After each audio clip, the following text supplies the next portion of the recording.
What's up, chat? How's it going? It's Wednesday.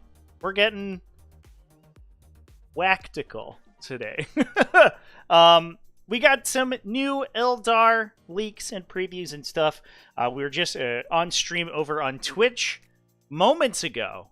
Not moments ago, playing some amazing Team 40K, and we were kind of like watching leaks trickle in from the Eldar, the new Eldar Codex all day. So what I wanted to do was kind of do a little bit of a roundup, a rumor roundup, to talk about the leaks that we have currently, as well as the previews that we've already gotten from Games Workshop, because we got some additional ones today.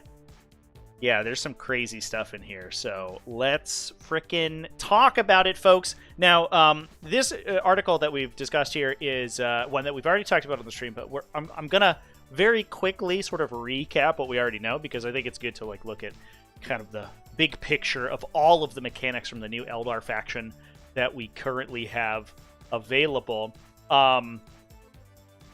So this is talking about their new army ability. They have agile maneuvers tokens. You get a certain number of them to spend based on the size of the game. I think, did this load correctly? I feel like these images have not loaded. That you can use on different things. And there is a list of them, but it doesn't appear that it is actually loaded in on my screen here. Chat? This is different than the thing we looked at yesterday. That's okay. The most important ones are, I think, this ability. We have the ability to ignore Overwatch. We have the ability to move back after shooting. We also have, or after being shot at, excuse me. We also have one to increase your movement by 2 as well. So we can kind of buff the maneuverability of our army, both in our turn and our opponent's turn, potentially. It's all maneuver-focused stuff, and it's keyed to a new kind of limited resource. And that's very much the kind of the trend of the whole codex. Everything's about utilizing resources. It's very much like the resource management, the faction, which I guess is kind of a cool place for Eldar to sit. I don't know if it's particularly Eldar-y, but I don't know. They've always been a little bit like that, because they've had things like Fate Dice for the longest time, forever, and stuff like that.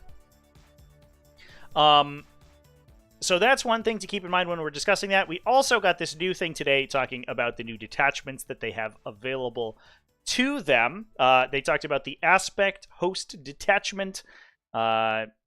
This gives you either reroll hit rolls or wound rolls of 1 for Aspect Warriors and the Avatar of Cain. That's pretty good, especially because we're going to be talking about some combinations, especially, you know, alongside enhanced critical hits and lethal hits and stuff like that. So getting hit rerolls of any variety on top of enhanced criticals is incredibly strong. There's some stratagems that they discussed. Interestingly, your units gain aspect shrine tokens. I guess once we talk about the data sheets, we can take a peek at whether or not the aspect shrine tokens have other effects. So far, it looks like they are only going to be effective for the aspect host detachment, but I don't know if that's 100% the case for all of the different stratagems that they have access to.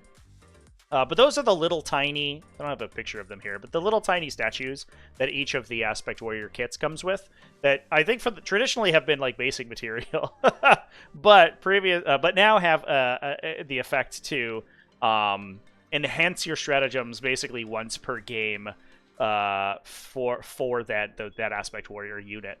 So, for example, to their final breath, you get a once per game aspect shrine usage to improve a fight on death from a 4+ down to a 3+, if you have not used it already. You can also do it to, you can give them, you can give them up to 2 of any of the combination of ignore, cover, lethal hits, and sustained 1. Shooting phase only, importantly, so we can't do this on melee attacks, but if you have an Aspect Shrine token and have it to spend, you can get both of them. So we can get lethal sustain, and we can also, obviously, we can improve our criticals, which is what people are talking about. I don't know how much that combination is going to matter, because I think that the improved critical effect is going to be useful at a very limited capacity, but we'll discuss that when we talk about some data sheets. Is the Avatar of Cain good now? Well, the Avatar of Cain... Okay. Fuck. God damn it, cat. Shit. The Avatar of Cain has been really strong in armies for a super long time. Yeah, especially in the current incarnation of Eldar, because of his interaction with... You fucking mind right now, Inky? Holy shit. Because of his interaction with Fate Dice and the Battle Host, the reroll that you get, he's a really, really scary, like, Overwatch threat. He has a sustained D3 gun, and you can ensure that you automatically hit it using Fate Dice. So right now, you can, like, shoot his gun, flip a 6 with a Farseer, get D3 additional wounds. You probably wound on 2s or 3s, and then you have a floating reroll on the wound roll 2. So most likely, you're hitting between 2 and 4 times and converting almost all of those hits with his gun. And then you can, when your opponent moves, you can do it again in Overwatch. So you have like crazy, crazy damage output with that thing into a wide variety of targets, and especially like big, scary tanks and stuff like that. And you have, you know, obviously he's really good at melee and he's really hard to kill too. So he's been extremely strong for the entirety of the edition. Inky is like fucking with my electronics right now. Apparently I cannot read the chat, so I apologize for that. I wonder if there's something with my cords. I bet there is. That's making it a little bit inconsistent, because every time my cat waves her tail, it disconnects. I think she's just a little static machine. So the Avatar of Cain, incredibly good. We'll see if he ends up being good in the new codex. We haven't seen what his datasheet does right now. But we have gotten a peek in this at the new Seer Council detachment, which is the new incarnation of Fate Dice, and it is very different than the current version. So it's unlikely we see that same level of synergy, I guess. Yeah, so they talk about the Seer Council. It has access to strands of fate. It's very similar to a variety of strands of fate that we saw in 9th edition. So in 9th edition, the way that strands of fate worked was that you rolled a number of d6s, and you could use those to influence a dice result based on the face value of that d6. So it was an auto 6 for each one, but the face value of the dice determined what phase you used it in. So you had some of them that were auto 6s on charges, some of them were auto 6s on advances, some were hit, some were wound. This is kind of similar to that, but instead of using them for dice results, they've entirely separated it from dice results. Now you use them essentially as command points. So you roll, looks like 4d6 at the start of the battle.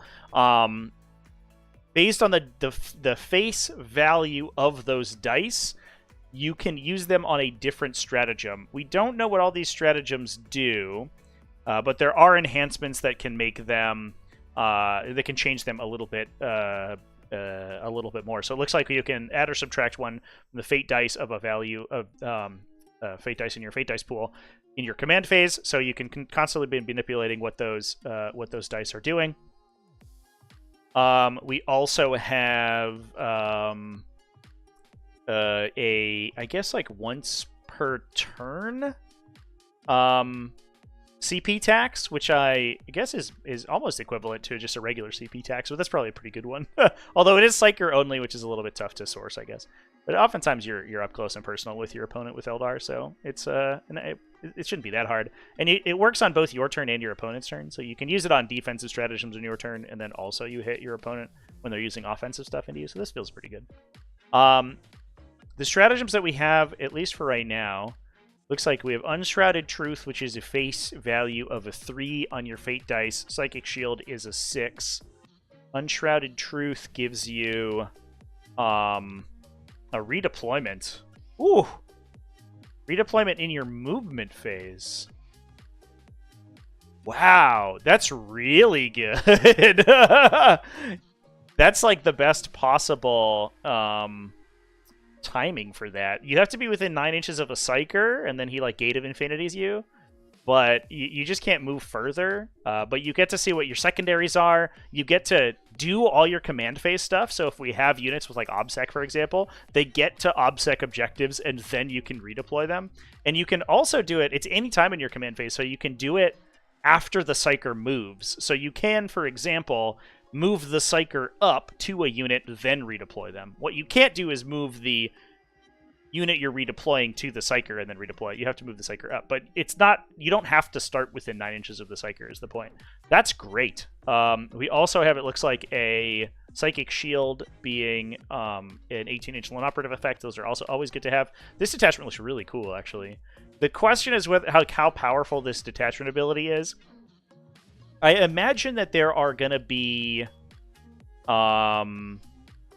ways to generate additional fate dice here, but basically getting 4 like situational command points is not a very good detachment ability holistically. I hope that there are ways to generate more of them over the course, but it doesn't look like you do so innately, which is a little bit sad. You compare this to, like, you know, Ironstorm Spearhead, which is a floating reroll on every single shooting attack that your unit makes, and that becomes the equivalent of like 15 or 20 CP over the course of a game, at least on relevant dice rolls. And the comparison to this, we're getting 4 CP free is like kind of whatever. So that's a little bit sad, but it looks like the stratagems are really, really good. So hopefully it sounds good.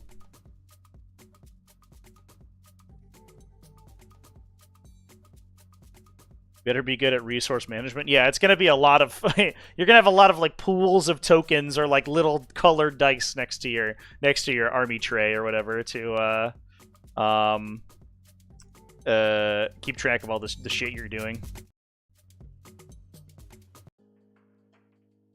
Can you guys hear me okay? My looks like my headset has actually disconnected. I'm gonna unplug myself real quick here and make sure. Oh, maybe it's going. Yeah, I can't hear through my own.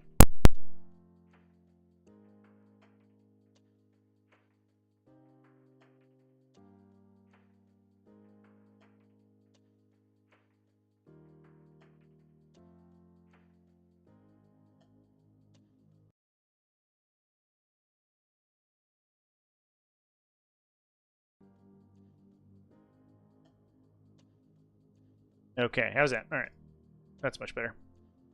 Disconnected somehow. I'm having some troubles with the with my USB connections in my computer recently. I think it's due to this like static problem. I need to like ground my machine or something. I don't know. It's very strange. Yeah, I unplugged and then replugged my audio in because it was my headset had died on my end. All right, so this is what we have previewed so far. So far, it looks pretty cool. Nothing looks particularly like super strong, but what we is much more exciting is to talk about the new stuff that we had leaked. So let's dive into that. We have some data sheets for ants over here, chat. Can we make this full screen? Does that look like silly? It looks a little silly. Maybe we can resize it so it looks better. Something like this. All right, so we have the Yncarne here. New incarnation of the Yncarne. See what I did there, chat? You like that? Was that good? This thing was absolutely disgusting for like forever, right? In 10th edition, for the longest time, could redeploy itself literally every time anything died. So you could you could hold it until you destroyed something on your opponent's side of the table with a ranged attack, drop it into your opponent's deployment zone, charge them, kill something, charge something else, kill it, redeploy it back to your deployment zone. It was fucking broken. Looks like it's been toned down quite a bit. Now its inevitable death, so its reposition effect, triggers once in each of your opponent's turns if the Yncarne's already on the battlefield and another friendly Eldari unit is destroyed. So either Ynnari or Asuryani because we have this this Yncarne is a faction keyword now, which is kind of important to keep in mind, which is interesting, and I'm sure there's going to be list building restrictions around that. We can see this disparate paths, like faction ability, is something that the Yncarne units looks like they have, and so I imagine that that will govern how Yncarne armies are constructed.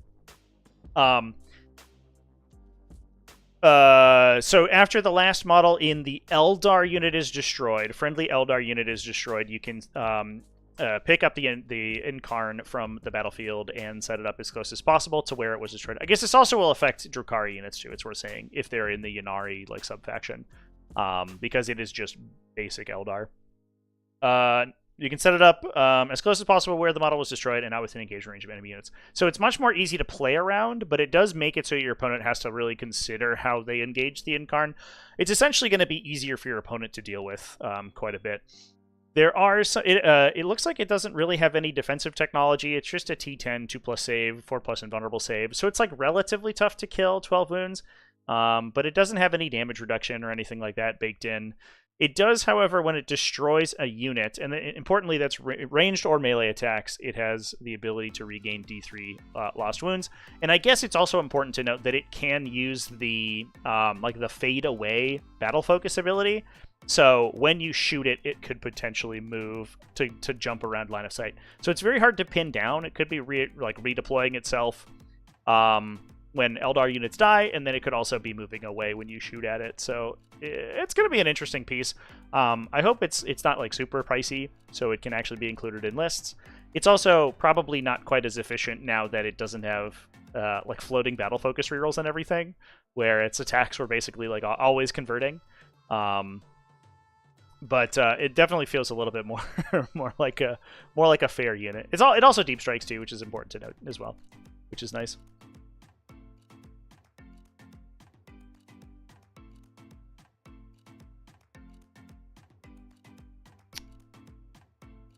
No more mixing Yncarne and Craftworld Epic Heroes. Yeah, so Avatar of the Whispering God is like the army construction rule.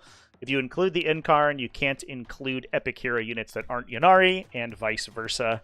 I like that they just like reprinted the opposite of the sentence instead of saying, you know, like, and the other way around. They were just like, we'll just print both, it's fine. So if you have Yncarne Epic Heroes, you can't take Craftworld Epic Heroes. So we're not going to take the double Avatar armies anymore, which is a little sad because I thought they were neat, but they were super broken. So when they were really good, but it is what it is. That I guess that is very unfortunate for Yncarne because we can't sort of combo Yvraine with anything cool, but it's probably for the best in fairness. If it's Deadly Demise kills a unit, does it gain D3 and come back? No, it does not. You as soon as you are destroyed, like all your things trigger, but you still are you being removed from the battlefield is still kind of like on the stack essentially. So there's no like timing window in between when a model's destroyed and when it like goes to the bin essentially in 40k. As soon as you're destroyed, you're out of there. And even if other things trigger, it doesn't change the game state by which like you've been removed. The only weird thing is like transport units that then like disembark and do a bunch of other stuff before they're destroyed. But the transport is still destroyed. Nothing changes that. That would be interesting though. If it like sucks your soul in and respawns itself, that'd be cool. It would have to have a special ability that specified that specifically. Can't heal if you're dead. Yep, indeed. Cool stuff. All right, speaking of Yncarne, let's talk about Yvraine. Looks like she's got her psychic power has not really changed. She has the same ability that the Yncarne has with a different name, awkwardly. She can join Corsairs, Guardians, Incubi, Cabalite Warriors, and Witches. Could she join Incubi before? Is that new? Actually interesting. She has a psychic power to regenerate D3 plus 1 bodyguard units back, essentially similar to what she does currently. And then she grants wound rerolls against a single enemy unit in engagement range of Yvraine herself. Unfortunately, not the unit she's attached to, so it's really easy to play around on the opponent's turn. I really don't like this version of these rules, and GW just like they just keep printing these rules that trigger like at the on the resolution of a charge or at the start of the fight phase or something, that then like check specific models that are in engagement range. It's kind of like an impact attack almost. But it means that all your opponent has to do to stop this from working is charge Yvraine's unit in such a way that they don't engage Yvraine. And then suddenly her Herald of Yniad ability turns off, which is really kind of stupid. I don't like that very much, but it is what it is. It's I guess meant to be more offensive, but giving a unit that she it's even better than giving a unit that she's attached to wound rerolls. Like, situationally, that's largely when it's going to be. Like, when she charges, essentially, you reroll your wound rolls because you'll have control over where Yvraine ends up and ensure that she can engage the target. But it also works on any other Eldari models. So if you multi-engaged a single target, she can actually trigger wound rerolls on everybody against it. It also makes it so that she, even if she, like, someone else swings and kills the thing she's engaging, as long as she was there at the start of that phase, then the ability is still active, which is pretty cool. That's also especially good because she has devastating wounds on her sword too, so getting wound rerolls there is awesome. So still seems incredibly good, especially like if we're talking about Incubi. That's a pretty scary place for her to be standing. We'll have to see what like Storm Guardians and the Corsair units do, but Incubi feels like it's the place that she wants to live right now. Easy, just never let her get charged. Previously, she could only join Kabalites. Yeah, I guess. We can take a peek at her old datasheet. I did open up. Oh, hello.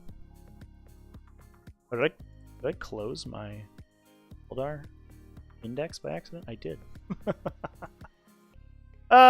Chat. I'm so good. I'm so good at streaming. I'm such a good streamerator.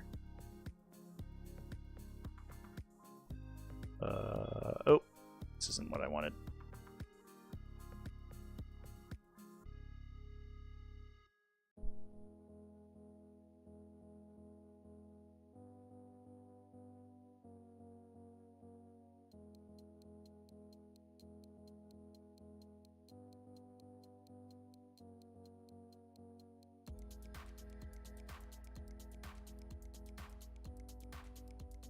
Alright, let's take a peek at Yvraine.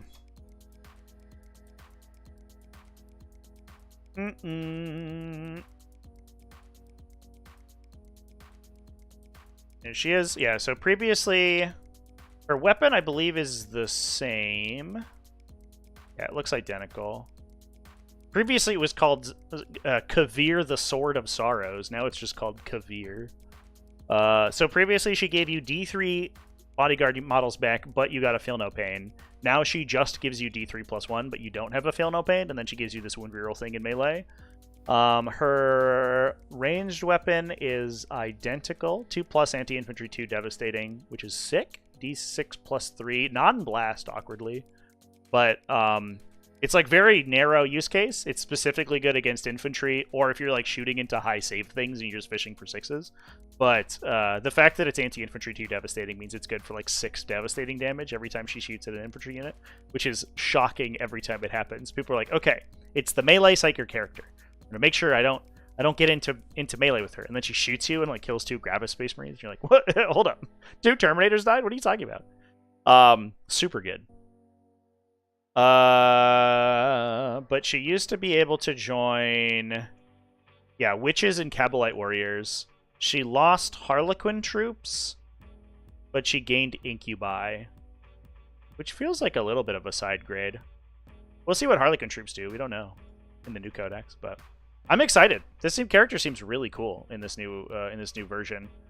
Wound rerolls, like with extra steps, feels really solid. She's like a little bit of an Ulrich the Slayer character, and Ulrich the Slayer is really good, so probably criminally underplayed. If he had better attachment options, he would probably be one of the better characters in 40k, but He's buffing like awkward stuff.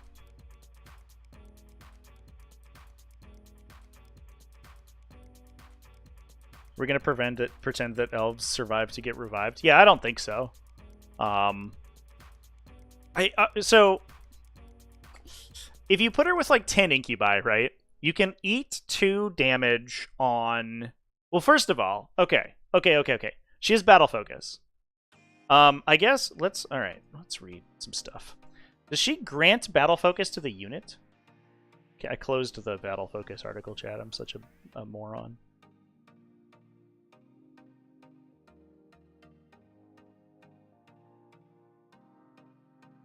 I believe that she does, right? Otherwise, like, kind of why would she have that?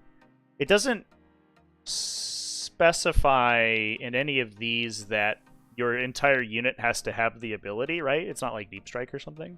So you could, like, run out with her, right, with, like, 10 incubi or something, blow something up, eat a shot back, and fade behind a wall.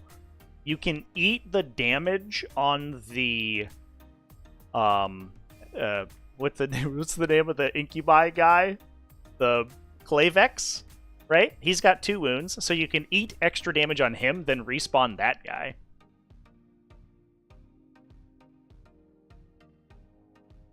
Do they get their own data sheets in the index? That's a great question, actually. It does say Ynari incubi, so maybe they will have their own data sheet.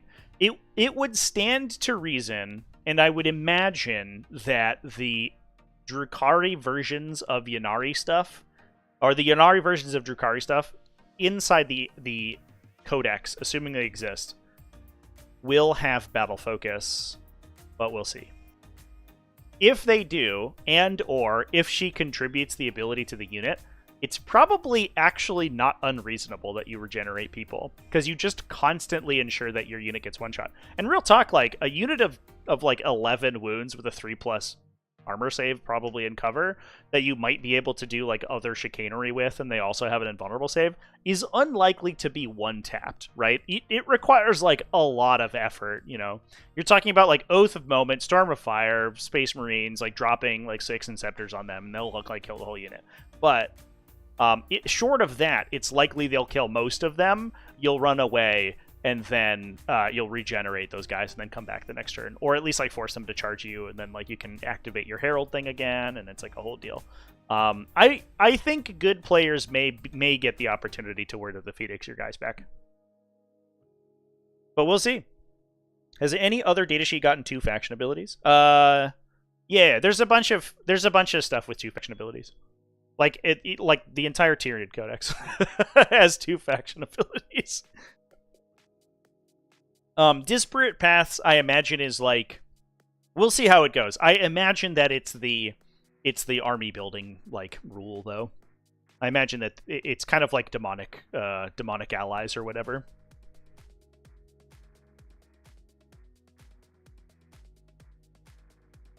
All right, let's talk about the next one. We have some like rando stuff to discuss. The Night Spinner got data sheet. We got looked at. This one's really grainy, so I apologize.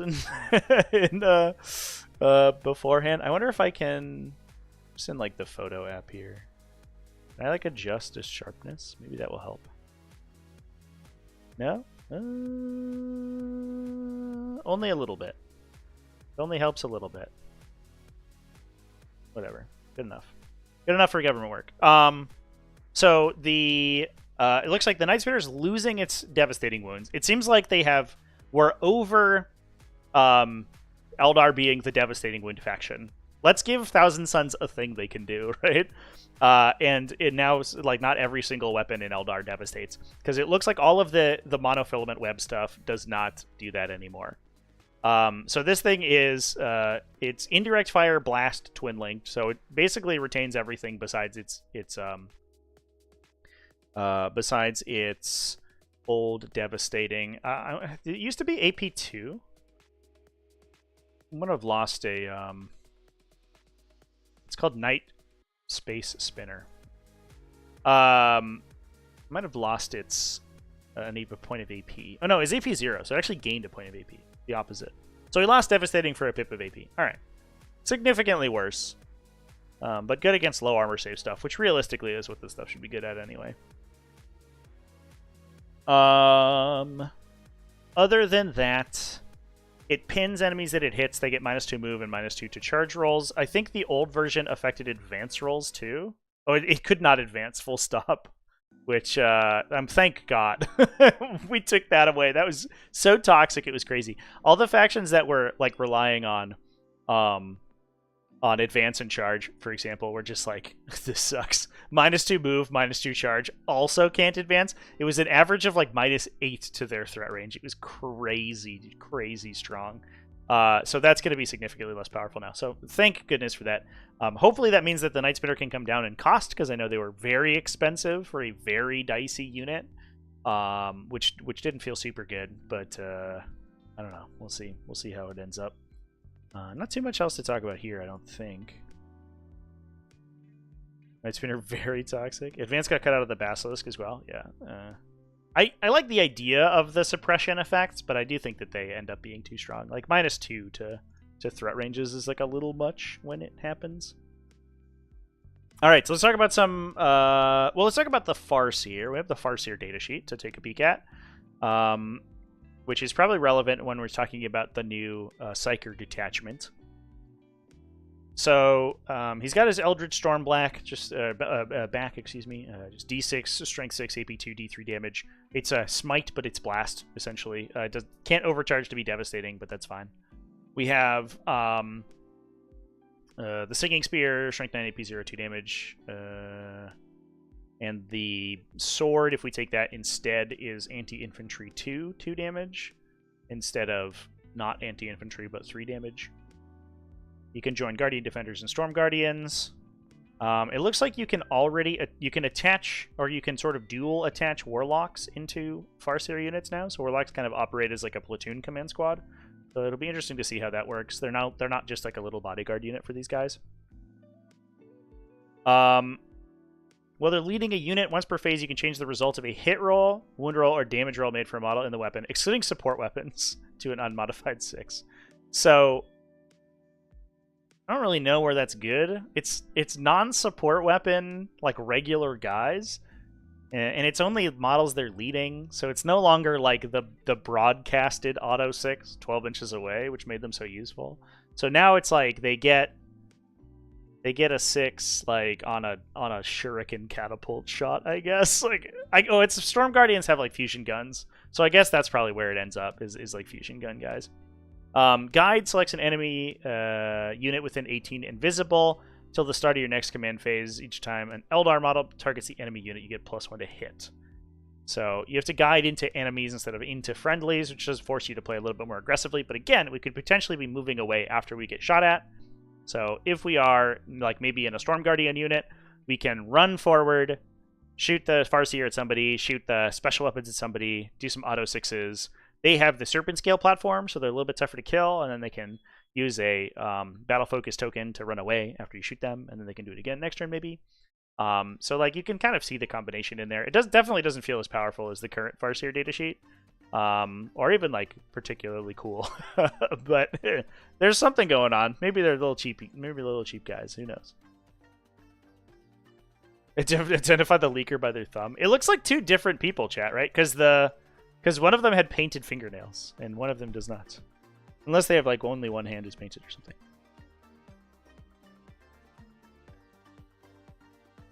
Yeah, Storm Guardian with the fusion gun seems good, for sure.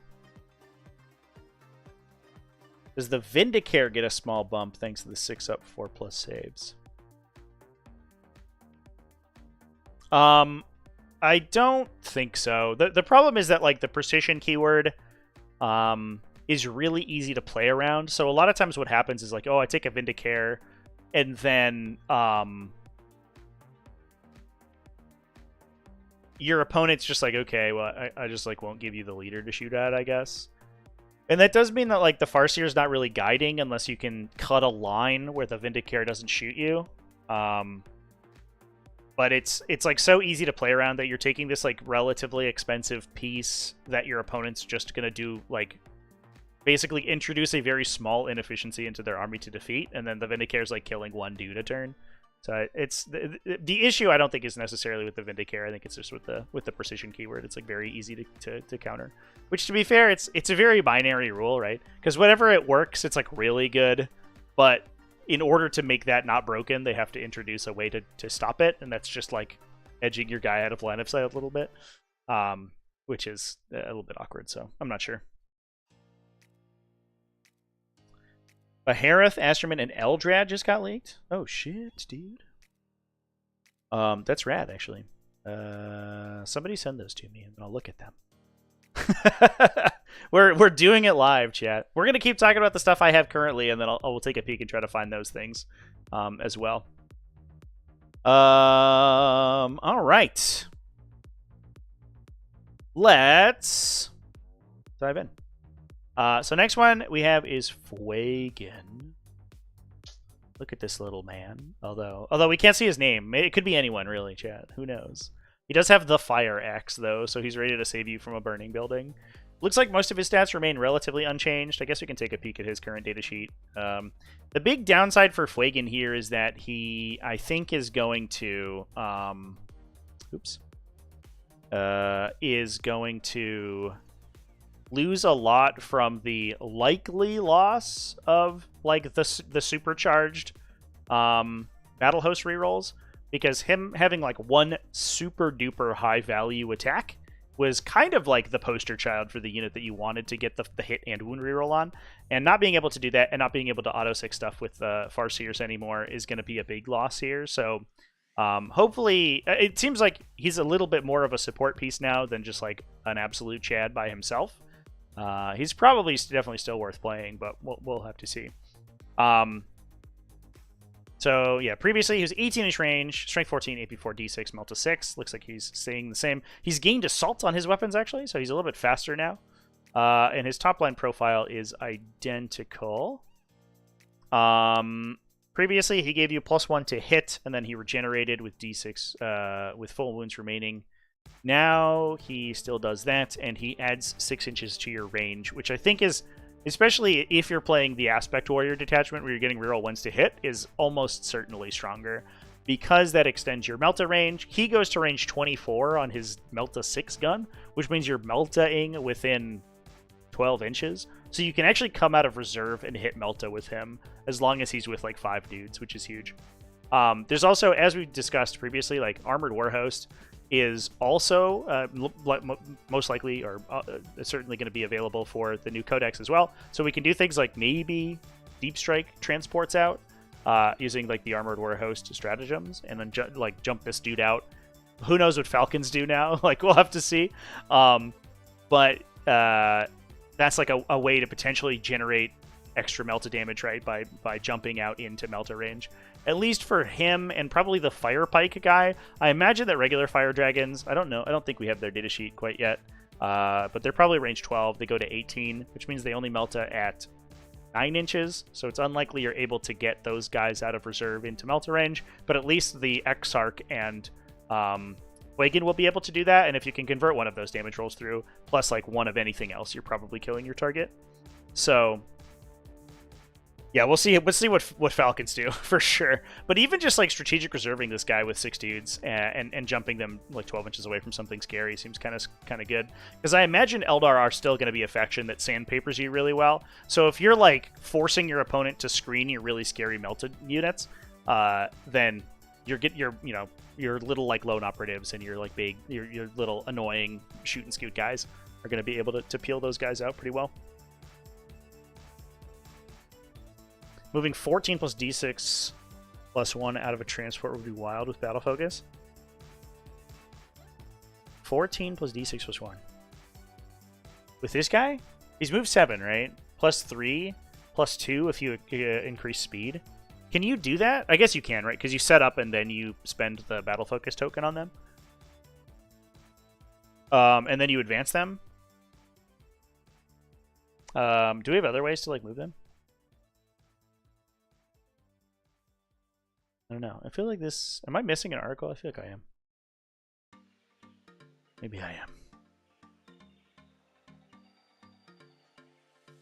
Oh, if the transport also moves? What if one detachment let you jump the 10-man Fire Dragon Squad with him? Steve Trivial, yeah, you might you might be onto something there, buddy. What if there was a way to maybe in your movement phase for 0 CP redeploy that whole unit? The movement phase redeployment's so wild too, because there's like a lot of weird interactions that you don't really consider. Like you can sequence it so you've like triggered all your opponent's reactive moves first. So like you move up all your guys to like their combi weapon lieutenant or something, and like if he ever reactive moves away, then immediately you've opened a spot for your dudes to come in. It's so weird. It's gonna be such a different like experience, I think. Pretty wild. But you can add D6 plus 1 to vehicles movement. Is it all vehicles or is it fire prisms?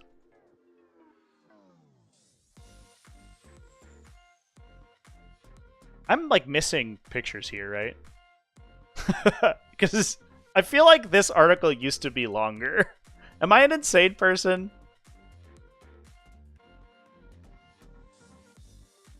Talking about flitting shadows. It talks about this stuff. I'm so lost here, chat. I thought there was a whole thing about fire prisms. Maybe I'm crazy. It was any ability? Okay. I guess yeah. The paragraph talks about 21-inch moving fire prisms? Oh, yeah, you're right. Well, yeah, it talks about fire prisms specifically.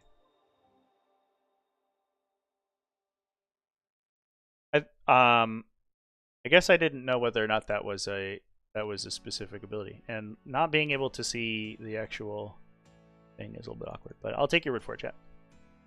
So you could move like 20 inches with a vehicle, and then disembark a bunch of dudes 3 inches away, and then shoot. And then when your opponent shoots back, you run back into the transport. Got him. Got him. Seems good. Yeah, the read text button isn't doing anything. It's classic GW web design. Let me in! Let me in! I don't know. It's fine. Yeah. I don't know. Somebody else go to that website and see if it works for them. But Fuegan, yeah, it seems like I like the fact that they're redefining new abilities for the Phoenix Lords. The weird thing previously was that like the Phoenix Lords were just a +1 to hit bot, and so no, like 80% of the time you didn't even want to use them with the unit because you're like, I don't need plus. This dude already hits on 2s with all his attacks. Why is he giving himself +1 to hit? And then like also he has to bring 5 idiots with him now. Just play him by himself and use him as like a solo activation. And now they actually give like a very powerful unique effect to their unit, and I really like that. Previously it was kind of like that the unit benefited the Phoenix Lord more than vice versa, and that never doesn't feel like how it should be. But I like this a lot better for sure. It's aspect warrior time, yeah. 0 CP for all that. We just got to spend like battle focus tokens or whatever. The weird thing too is that Eldar's late game is going to be insane, right? Because the number of agile maneuvers tokens they generate doesn't change based on their army size. It's not like the effect is kind of like Kabbalistic rituals, but you don't lose like tokens based on your units getting killed. So you get down to the late game and you're down to just a couple units, and suddenly you're just every single turn, right? You're just like windmill slamming agile maneuvers onto all your guys, and your army gets like, the more elite your army is, the more efficient it becomes, which feels extremely Eldari. Who cares about the little guardians and doing all their stuff? But like once you're down to a couple aspect warrior units, like suddenly they're just these gods that are like running around the table. Pretty cool. All right, let's talk about warp spiders, chat. We got some warp spiders to look at. I guess let's talk about the unit first, and we can talk about the Phoenix Lord, the new Phoenix Lord. All right. So as we talked about. Inky's screaming at me right now. He's like, why aren't we paying attention? as we discussed, the monofilament guns, it looks like, have lost their devastating wounds. They're just ignore cover torrents now, which is honestly fine. They get an AP value, which is also pretty good for an ignore cover weapon, so they're definitely fine. Looks like each one of them is 12 in or strength 4 AP 1. You can take the twin linked little ones on the Exarch for a 6-inch range, or you can take it looks like the big scary death spinner on the Exarch for an AP 2 instead. There's also a rifle version that shoots 18 inches. I guess I'm not 100% sure how the assembly process for these goes. It looks like the Exarch can have a power blade array or a standard set of power blades. Either they're all twin linked, and it's either 10 or 5 attacks. They all have lethal hits, strength 4, AP 2. I think that it is okay. I'm gonna put my cat. I'm gonna give my cat to the pound, maybe. I don't know. God damn it! Stop knocking my camera over. Fucking holy shit. You just need a more robust tripod that you can't just like knock over with her tail. Shouldn't be that easy, cat. God damn it. So I think the implication is that you cut out the spinner for the 5 extra melee attacks, which probably makes it so that like your light. I don't know. It feels like that this melee profile is so good that you almost always take it versus the extra spinner attack. But I guess like the strength 6 AP2 gun's pretty sweet, but like we're missing 5 twin linked melee attacks, which is like a lot. That's a hell of a profile. So I'm not sure what the trade-off there is.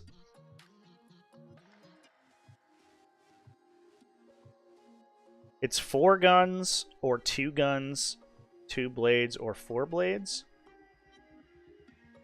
4 guns. So I guess it's like you could take the rifle. I guess you just have any, like, you have 4 hands, right? So it's either the twin-linked gun, the 1 big gun, the 2 blades, or 4 blades, yeah.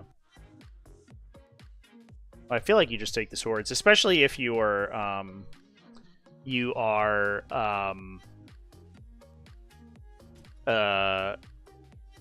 attaching with the character.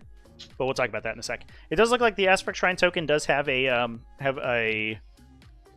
special ability for them. Once per battle, for each Aspect Shrine token this unit has, and that's interesting. I guess it's for each, so maybe you can have multiple. Maybe it's 1 per 5. I imagine it's 1 per 5. You can change the results of one hit or wound roll made for a model in the unit to an unmodified 6. And they do have lethal hits, or at least the Warp Spider Exarch has lethal hits in melee. Little anti-synergy between lethal hits and twin links, but that's fine. So we're always guaranteed to automatically gain at least 1 lethal hit for sure. Once per game, I guess. But like, I think these guys are going to go in and touch stuff and do a little bit of damage and then explode. So I don't know how often you're going to use it. Their flicker jump got retooled. Now when you're selected to make a normal move, you can trade off a chance to take a mortal wound, rolling once for each model in the unit. If you're running 5 models, it's unlikely you take more than 1 mortal wound, and you can place that on the Exarch. So you might lose an extra guy occasionally, and sometimes you just super duper get unlucky and like lose half the unit or whatever, which feels bad. But we still have the ability to shrug off like 1 of this damage onto the Exarch if we need to. It feels a lot more of a trade-off than the previous version, which was like basically just like maybe took 1 mortal wound on the unit, which never mattered. But you still get to go 24 inches. You can't charge afterwards, obviously, but if we talk about the Phoenix Lord, then we can. Which makes this this super powerful melee profile, the Exarch, way more exciting.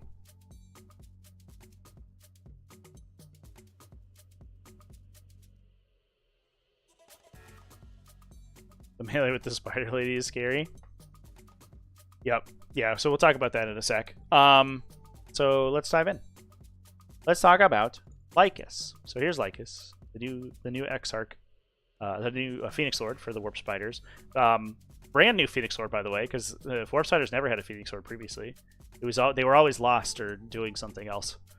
So it's exciting that they got it back. But we traded Candyman for her, so hopefully she's worth it. I think she will be. She looks incredible. So her Spinneret thing is range 12, D6 plus 3, strength 6, AP 2, ignore cover torrent, twin linked.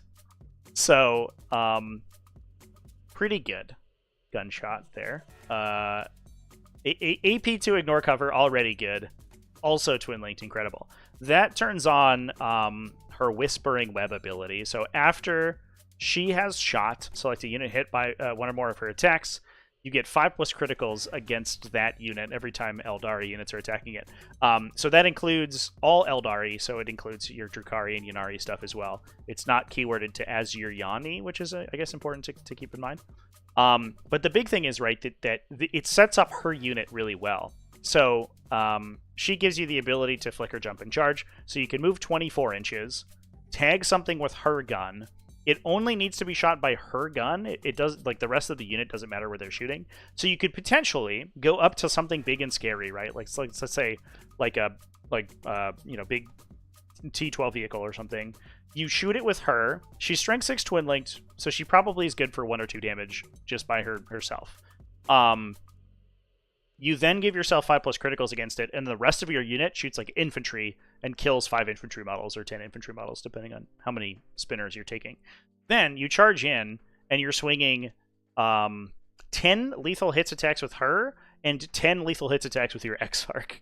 So the unit is swinging 15 strength 4 AP 2 lethal hits attacks with some of them with twin linked, but we don't really care so much, and another 5 strength 6 AP 2 2 damage. So on the lethal hits alone, if we're like rerolling ones, for example, and we might even have an auto 6 in there, we're probably good for like 8-ish lethals right off the bat that are all AP 2 and 1 or 2 damage. So we're probably good for somewhere around like 6 to 10 damage just on the units, like on those 2 melee. Potentially even better if we can get additional rerolls in there, or if we have more like aspect shrines to use.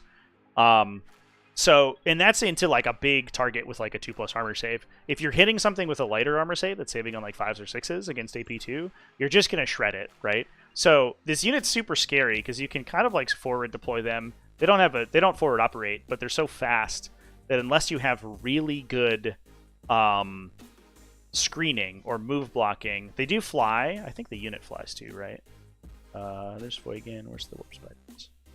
They do fly, so they can move over people. You can block their landing zone, and you can potentially block their like charge landing zone. But the problem is that they're also, you're talking about a unit with like a bunch of like random like strength 4 torrent attacks. So if you just have like 5 idiots standing in front of your tank or whatever, they can just kill them and then charge the tank.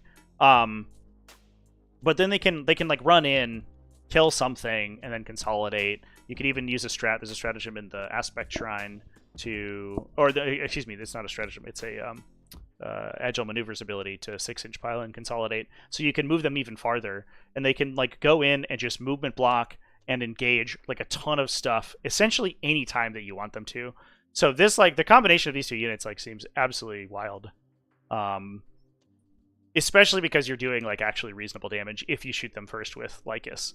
So yeah, I don't know. Woof. Dude. Oh, wild. So strong. How high do you point her? We'll see if the we'll see if I don't know. Like, traditionally the Phoenix Ores have been like 100 plus. So like between 120 and like 140 or something. And I think that feels like where she'll probably end up, I imagine. I imagine that like her plus the warp spiders is like 200-ish. But we'll see. Just because of like the force multiplication that they've added in previously. Between shooting and melee, Lhykhis and 5 spiders kill about 10 marine bodies on 1 turn without any buffs. Yeah, that's assuming also that you don't like armor of contempt them. But even so, that's like wild because it comes out of nowhere, right? Like, it's not like, oh, if you post up, like, they'll be able to get you. They move 24 inches. Like, they'll find you, dude. They're gonna get you.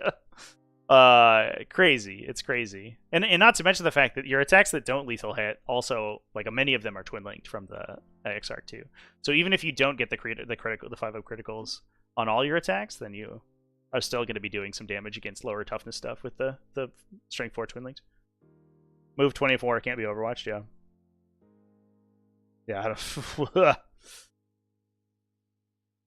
Flicker jump is a normal move. You can move the +2 inch movement on them. Oh, that's true. You can go 26. Oh my god. Just burn through all your aspect stuff.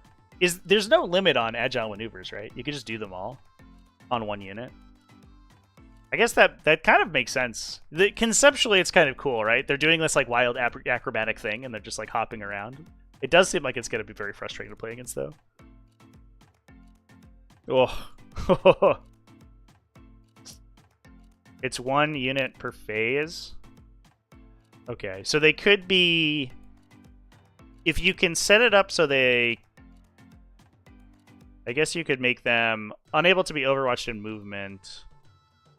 And then, I don't know. I guess the no overwatch thing gets a little bit awkward then.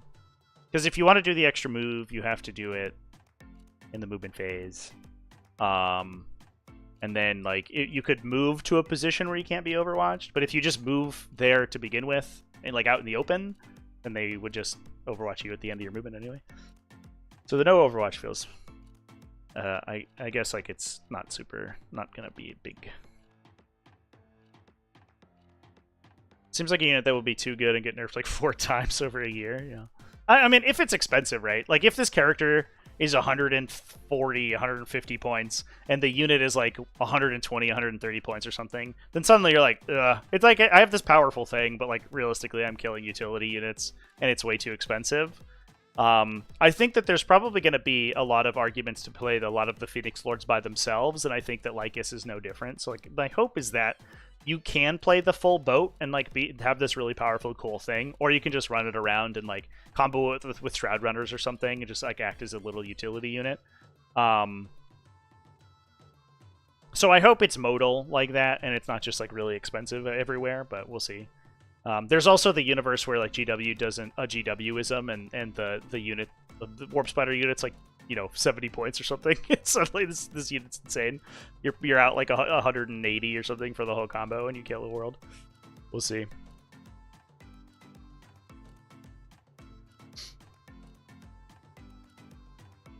Oh no, Overwatch is the whole turn. Oh, okay. Well, there you go. If only I could read the fucking... Oh, I guess I could read the no Overwatch thing. That one did get in there. Yeah. Okay. Alright, we found it. We found it, chats. Yeah, seems good.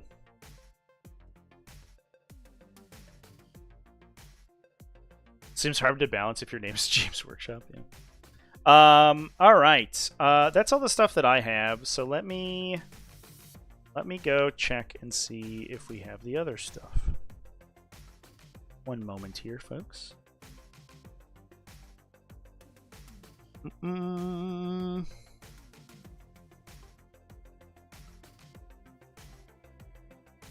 Alright, we got Barry, we got Asurmen, we got... Shit. Give me a sec here, chat. I have to, like, download these correctly.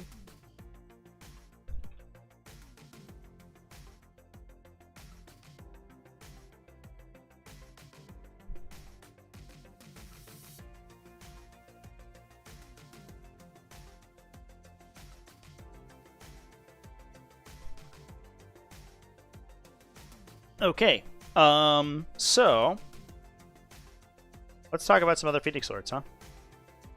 So we have Asurmen here, or we have most of Asurmen. We have a tiny Asurmen for...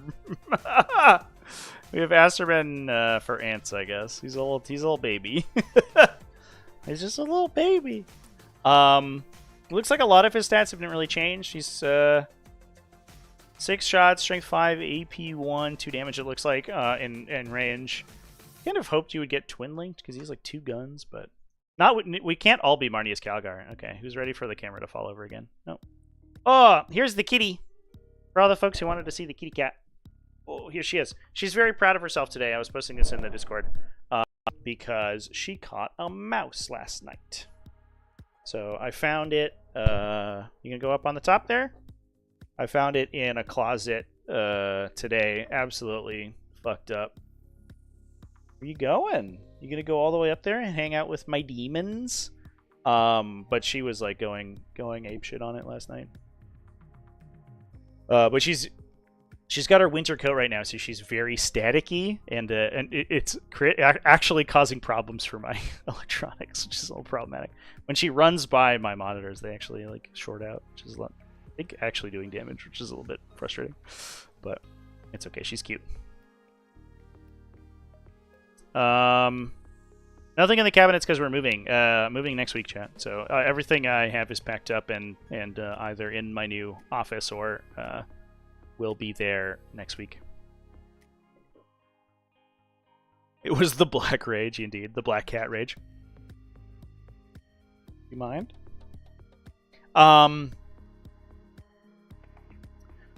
Oof. Alright, so he has Tactical Acumen. If he's leading a unit, so I'm just read this as best as I can. After the unit has shot, you can make a normal move of up to 6 inches. If it does, it can't charge. So he shoots and scoots his whole unit of Dire Avengers. Once per game, when he is selected to shoot, he can use the ability. Until the end of the phase, he gains Anti-Infantry 3, it looks like. Anti-Infantry 3 and Devastating. Whoa! Asurmen. Asurmen's done some lifts, dude. He's bulked out a little bit. Yeah, lost his really good invulnerable save. Hey! Oh, you fell down. Cat. Does a new house have air conditioning? It does. There's a lot of air conditioning, in fact.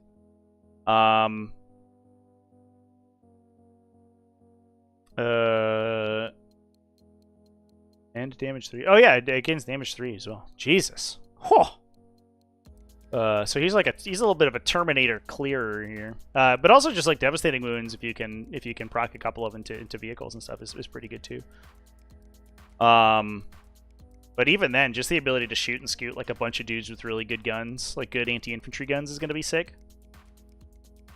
Again, like I said before, right? Like Eldar's the faction that typically is really good at just like clipping units and then running away, and it feels like this is the unit that you want to be doing that with.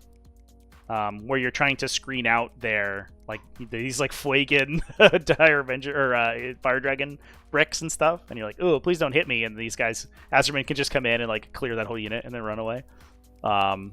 Feels like that's a lot like where things are going to be going a lot of times, especially because you could give him like rural 1s to wound, for example, in the Aspect Warrior detachment too. Oh yeah, seems like it's going to be good. Jumping in and out of a serpent. Ooh, that's true too, yeah. You could even place, like, I mean, we'll see what Falcons do. If they still fire support, this is going to be, like, nuts, right? Because you have, like, a devastating... You could have a potentially devastating gun that's, like, full rerolling hits and wounds. That just, like, jumps in and out of its fire support transport. We'll see if it still does that. It might just grant hit rerolls now. But even then, being able to do that and then turn on wound rerolls is pretty good, too. Oof. But again, that's a cool ability. That's way better than... stupid, like, whatever he did. Free Overwatch. Stupid. Alright, we got Barry over here, too. Old Baharroth. Oh, Cloud Strike is a brick of text. Holy crap. So, he kept his sustained hits, 6 attack, strength 5, AP2, 2 damage in melee. Lethal hits, assault, strength... Looks like strength 4, maybe? Might be strength 6, though. I can't tell. Maybe it's strength 6. AP something.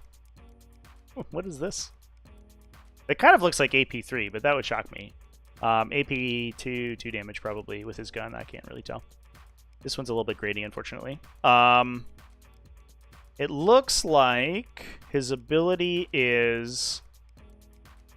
at the end of your opponent's turn, they can uppy downy. They can go into strategic reserve.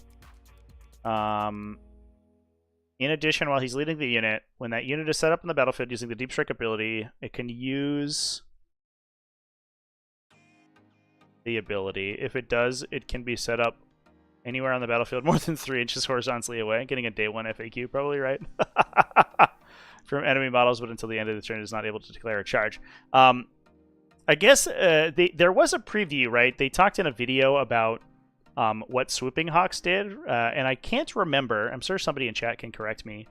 I can't remember whether or not they retained their ability to shoot and scoot, right? Because that's what Baharroth used to do.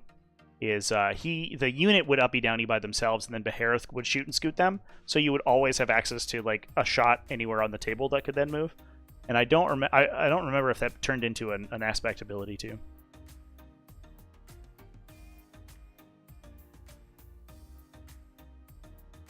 Yeah, it looks like it's supposed to be 3 inches, but I imagine that they're going to be, that's going to change quite a bit. Cry of the Wind. Each time he is set up on the battlefield until the end of the turn, each time this model makes a ranged attack, a successful unmodified hit roll of something, probably a 5, scores a critical hit.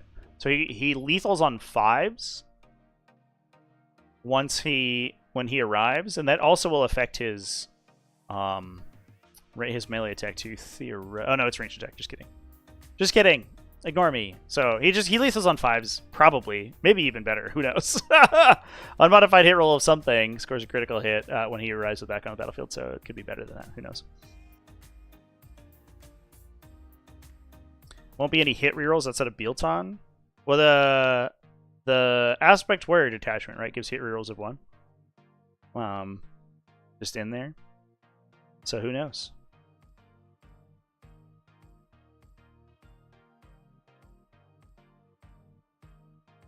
This is cool.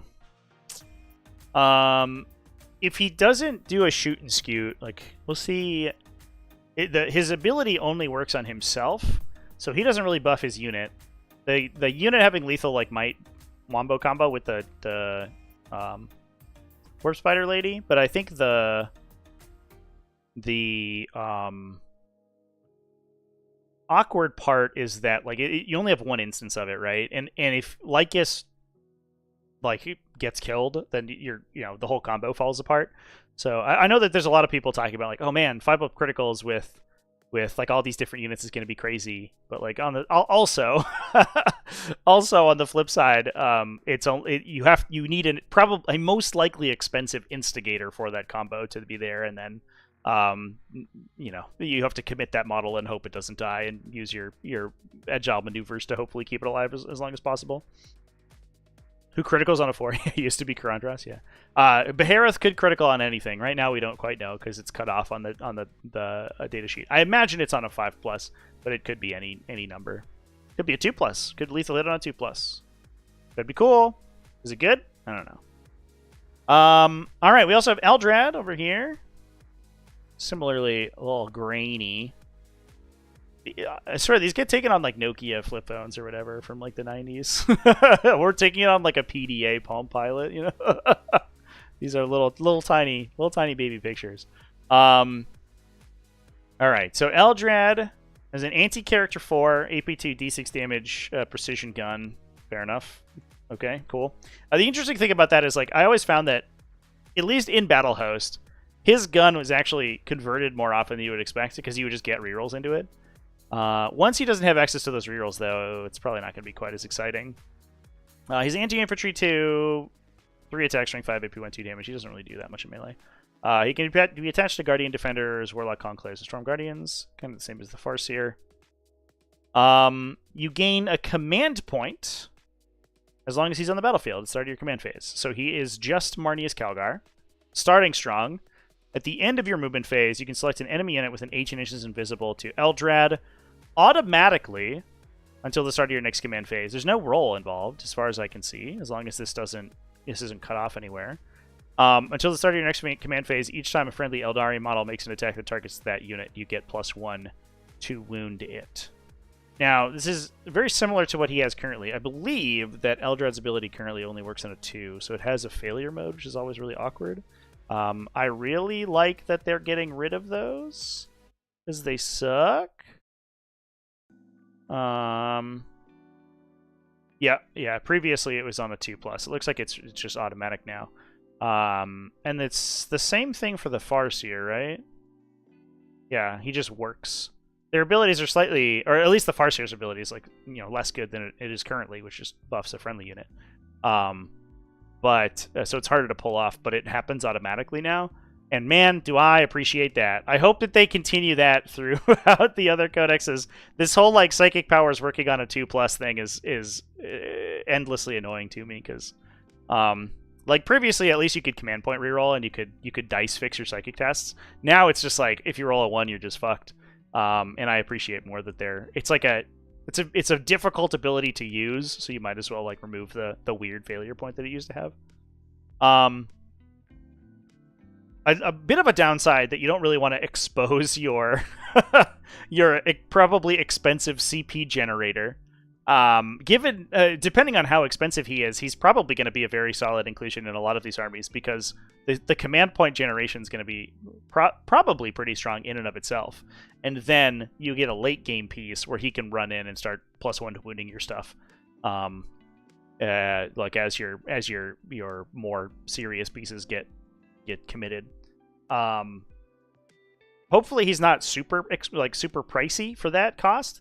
You know, if this guy's like more than, I don't know, 80 or 90 points, it's gonna be a tough sell. But if he's the right cost, he seems like he's a really good inclusion. Did the Autarchs lose the CP roll? It seems likely, but we don't quite know. There was an implication, or I guess not really that much of an implication, but there was an enhancement that they talked about in one of the articles that implied that the Wayleapers now join Swooping Hawk units, which is cool. But this is, as far as I know, the only thing that we know about Autarchs. I have a sneaking suspicion they just become Space Marine captains and they give you free strats.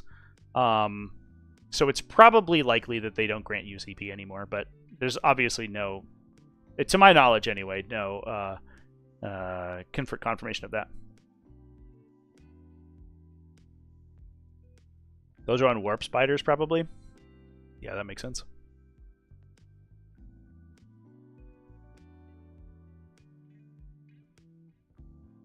Karandros is off hunting squats, yeah.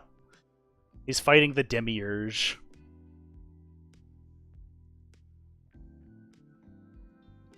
Right, they are that right. Yeah, they are that currently. Because of the balanced data slate.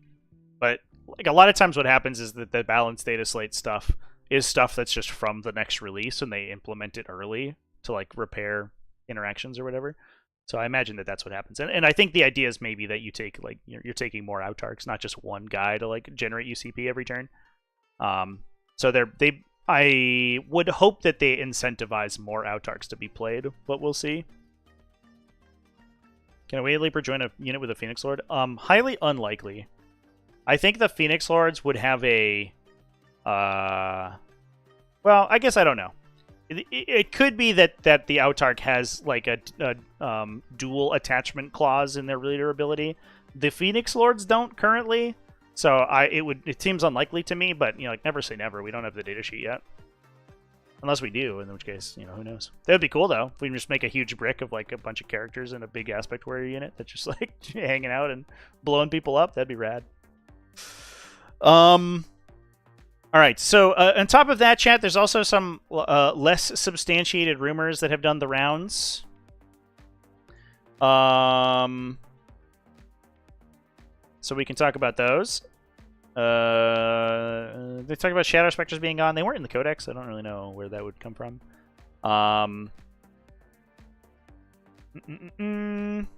Wraithguard are able to fall back and shoot, and within 12 inches of Psykers gain +1 to hit. Kind of neat, but fallback and shoot's like okay, I guess. Drukhari units are in the Codex according to this. D-cannons roll damage rolls of 1. I wonder if that's in exchange for like they're devastating. Previously they did mortal wounds on 6s. Maybe that's what the deal is. Wraithguard don't have the army roll, so they can't use agile maneuvers, which kind of makes sense, I guess. Fire dragons have an 18-inch range gun. That would surprise me because they've traditionally been almost identical to meltaguns, like slightly superior meltaguns, but we'll see.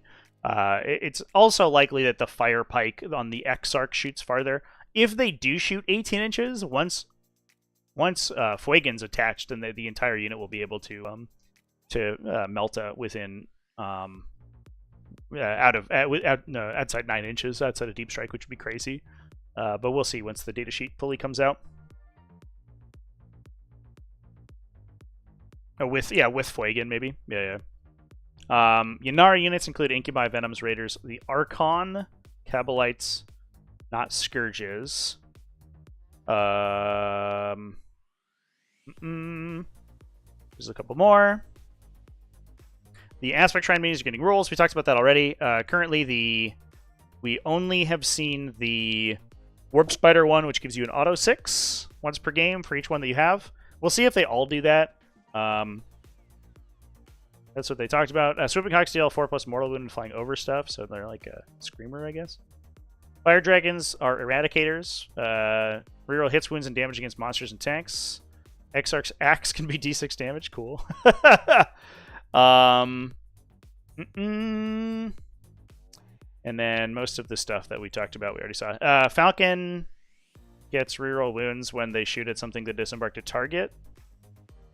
I believe there might be a battle report active actually for this. So I wonder if that comes in. That would be the current version of the Falcon fire support. It'd be interesting to see if that remains the same. If it does, this is going to be awesome. That's going to be super strong. So we'll see. If you're able to like use Asurmen to like constantly jump his unit in and out of Falcons, or like use Falcons to, I don't know, kill people harder. Probably get wound rerolls on like some of the melee aspects too. That'd be cool. Yeah, if the if the fire dragons are base 18-inch range, that would blow my mind. Blow my goddamn mind, chat.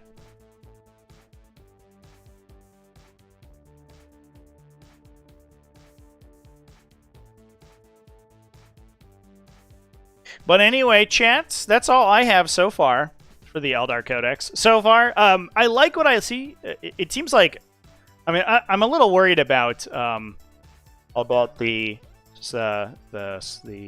warp spiders, but if they are expensive enough, it's probably going to be fine. Nothing I've seen so far has been like kind of like pants on head, which has been the case for a lot of the Eldar Codexes previously. But like, never say never, because Eldar have been broken every release. Like since 7th edition, so I don't expect this to not be broken in some way. Like, they'll find a way to make it insane. They just love Eldar so much. They just love him. But you know, generally speaking, so far it looks pretty cool. We'll have to see what all the entire faction looks like. But I'm kind of psyched for it because it does look like it's going to be really interesting and cool, and it's very evocative once you start to consider all the combos you can put together. So. I think I'd be pretty excited about it. If I was an Eldar player, I'd be pretty hyped. But with that, chat, I think that I will probably go ahead and wrap up the stream in a little bit here. Yeah, it looks like it's going to be sweet. I don't know. I think it's going to be a cool little thing. A cool little codex. But yeah, we'll see how silly it gets. We'll see how the jail ends up. Any dice mechanics? A little bit, like improved critical stuff. Rerolls in aspect warrior units. You get some auto 6s out of their like little aspect shrine things. So like we haven't seen the whole codex and we haven't seen like what everything looks like, but right now it looks like there is a limited sub theme of dice manipulation, but it's not like the entire army. Which is good, thank God.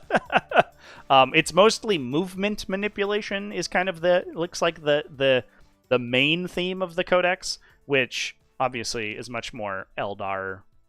It feels very Eldar, I don't know, and it's probably significantly less toxic than auto-6ing all your things forever. So anyway, folks, I'm gonna go ahead and pop off. Thanks everyone for watching. I do have a game stream scheduled to stream at 3 p.m. tomorrow over on Twitch, so please come hang out with me. I'll drop a link to my Twitch over there if you are interested. Otherwise, I will be live with next week with the normally scheduled stuff. I have the Captain Con GT the weekend after this coming weekend, so it's going to be the first weekend of February. Please come hang out with me for that. We're going to be live streaming 40K all weekend. We might even live stream some Breachstorm too, like we did at Everwinter. So yeah. So with that, keep it classy, folks. Have happy wargaming, and I will see you in the next one. Cheers.